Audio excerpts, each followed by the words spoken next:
लोकसभा का चुनाव प्रारंभ हो चुका है। सभी दलों ने बाकी जो अपने आकांक्षी हैं उन सब के प्रत्याशी मैदान में। कल बाड़मेर लोकसभा क्षेत्र के बाड़मेर जिला केंद्र के ऊपर भारतीय जनता पार्टी की महती सभा है, जिसको भारत के प्रधानमंत्री, यशस्वी प्रधानमंत्री, देश के सर्वोच्च नेता सम्माननीय नरेंद्र मोदी जी संबोधित करेंगे। 11 बजे नरेंद्र मोदी जी बाड़मेर पहुंचेंगे, सभा को संबोधित करके फिर आगे के कार्यक्रम पर निकलेंगे। इस सभा के नाते से सभी जगह व्यवस्थाओं का काम बांटा, जितने भी 8 विधानसभा जो लोकसभा के क्षेत्र में पड़ती हैं, उन सभी विधानसभाओं में कार्यकर्ताओं ने अपने काम का विभाजन करते हुए प्रत्येक बूथ से कार्यकर्ताओं का आना हो, इसकी योजना बना करके हम अधिकतम संख्या में लोग यहाँ पहुँचे और कार्यकर्ता लोग सुनने के लिए आएँ, इसका प्रयास सबको किया। अलग अलग योजनाओं के नाते भी व्यवस्था का आचरण किया है, उन सब व्यवस्थाओं को भी मूर्त रूप दिया। यहाँ पर हमारे यहाँ के इसके संयोजक पहले शंकर सिंह जी राजपूत पहले से देख रहे हैं, मदन जी जो यहाँ के प्रभारी हैं वो भी इसको लगातार इसकी मदन जी राठौर देख रहे हैं। आज भारतीय जनता पार्टी की राष्ट्रीय मंत्री और यहाँ की सह प्रभारी विजया राहटकर जी, वो भी आज बाड़मेर पहुँची हैं। सारी व्यवस्थाओं को देखा, मैं भी कल से यहाँ पर हूँ। लगातार इन सब व्यवस्थाओं को देकर के उनको अंतिम रूप देने का काम पार्टी की तरफ से किया। अब तक जो कुछ आंकड़े निकल करके आ रहे हैं, जनता का उत्साह, कार्यकर्ताओं का सक्रियता है, ज़बरदस्त उत्साह है बाड़मेर शहर में भी और पूरी लोकसभा क्षेत्र में। और ऐसा लगता है कि लाखों की संख्या में लोग मोदी जी को संबोधित करें, मोदी जी को सुनने के लिए आएंगे, उनके स्वागत के लिए आएंगे, भारतीय जनता पार्टी को समर्थन करते। इस सभा में इस क्षेत्र के, लोकसभा क्षेत्र के या सीधे क्षेत्र को देखने वाले सभी प्रमुख लोग मंच पर रहेंगे और वहाँ से प्रधानमंत्री जी के आने से पहले संबोधित करेंगे। कल राजस्थान के मुख्यमंत्री भजनलाल शर्मा जी भी बाड़मेर आएंगे, उससे सभा को संबोधित करेंगे, प्रधानमंत्री जी का स्वागत करेंगे, फिर सभा को संबोधित करेंगे। मुझे इतना विषय रखना था, कोई प्रश्न आपका हो तो हो सकती है।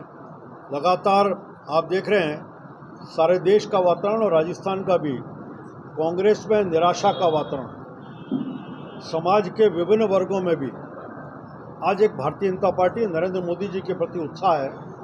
हर व्यक्ति को लगता है कि ऐसे व्यक्ति जो संपूर्ण विश्व में आज भारत का नेतृत्व कर रहे हैं, और मैं कह सकता हूं कि उनके कारण से आज संपूर्ण विश्व में भारत के प्रति आशा की किरण है।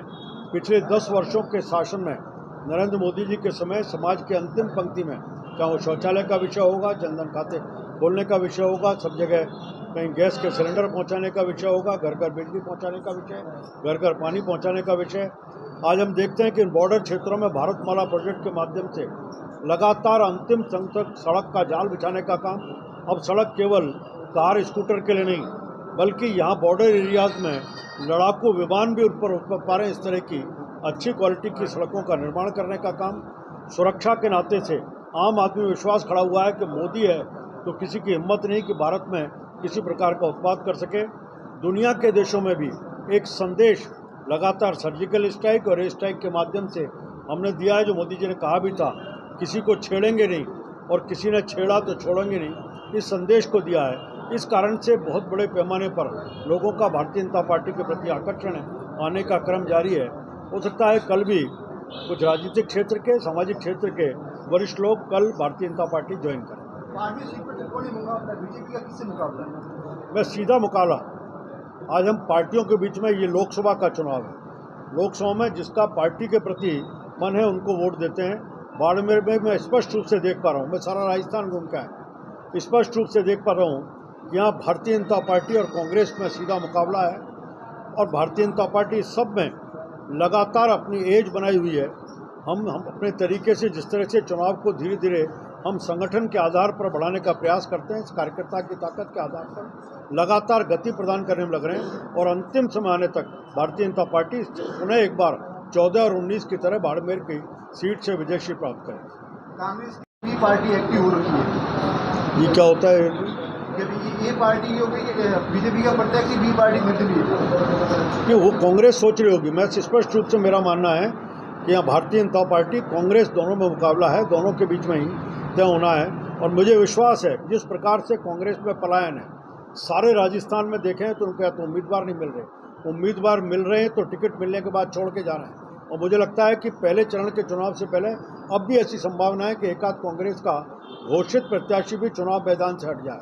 सारे देश में जिस प्रकार से कांग्रेस के कार्यकर्ता भी अचंभित है, कांग्रेस के नेता, एक तो कांग्रेस पूरी तरह से नेतृत्वहीन है, दिशाविहीन है, नीतिविहीन है। कांग्रेस के नेता खुद देश का सैनिक जब कार्रवाई करता है तो उसके प्रश्न चिन्ह लगाते हैं, सबूत मांगते हैं, चाहे सर्जिकल स्ट्राइक का विषय हो, एयर स्ट्राइक का विषय हो, अभिनंदन के मामले में करने काम किया। दुनिया में भारत एक आर्थिक बड़ी शक्ति के रूप में निकल के आ रहा है। इस कारण से कांग्रेस में निराशा का वातावरण है। भारतीय जनता पार्टी का कार्यकर्ता और भारतीय जनता पार्टी के प्रति आम आदमी का रुझान है। देश भर की विपक्ष ये आरोप लगा रही है कि बीजेपी एजेंसियों का दुरुपयोग कर रही है। आज तो प्रमाण मैं देख रहा हूँ, जो लोग एजेंसी के बारे में बात करते हैं, जब उनको सम्मान मिलता है तो कोर्ट में जाते हैं, और कोर्ट में जब पिट जाते हैं, उनकी बात को नहीं सुनी जाती, तब कोई भी एजेंसी काम कर रही है। इसलिए कोर्ट के बाद में ही उसके ऊपर कार्रवाई हुई। अब भी वो कोर्ट में बार बार जा रहे हैं, उनकी जमानतें रद्द हो रही हैं। इसलिए एक न्याय प्रक्रिया है, न्याय प्रक्रिया के आधार पर भारत सरकार अपने काम को कर रही है। ये राजनीति का विषय नहीं। हम भ्रष्टाचार से पूरी तरह जीरो टॉलरेंस की नीति पर नरेंद्र मोदी चल रहे हैं, और उसके ऊपर भी सभी को छूट दी है कि जो कोई कल्प्रिट है उसके ऊपर कार्रवाई करें, और सबका ये अधिकार है न्यायालय की व्यवस्था में जाकर के अगर किसी रिलीफ की बात कर सकता है तो प्राप्त कर सकता है। सर, लगातार ये भी आरोप है विपक्ष का कि बाड़मेर की सीट बचाने के लिए केंद्र और राज्य की पूरी ताकत झोंक दी गई। भारतीय जनता पार्टी का, चाहे हम सरपंच का चुनाव हो या लोकसभा का चुनाव, राष्ट्रपति का चुनाव हो, कोई भी चुनाव हो, हर चुनाव को हम गंभीरता से लेते हैं। बाड़मेर भी राजस्थान की 25 सीटों पर हैं, और 2500 सीटों के ऊपर भारतीय जनता पार्टी का कार्यकर्ता, जिसको आप नेता कहते हैं, राजस्थान के मुख्यमंत्री होंगे, ये सब भी लगातार हर सीट को जीतने के लिए अपने पूरे प्रयास कर रहे हैं। हमारा कार्यकर्ता भी बूथ जीता, चुनाव जीता के लक्ष्य को लेते हुए अपने अपने जीत पर भारतीय जनता पार्टी को जिताने के लक्ष्य पर लगा हुआ है। ठीक है साहब, थैंक यू।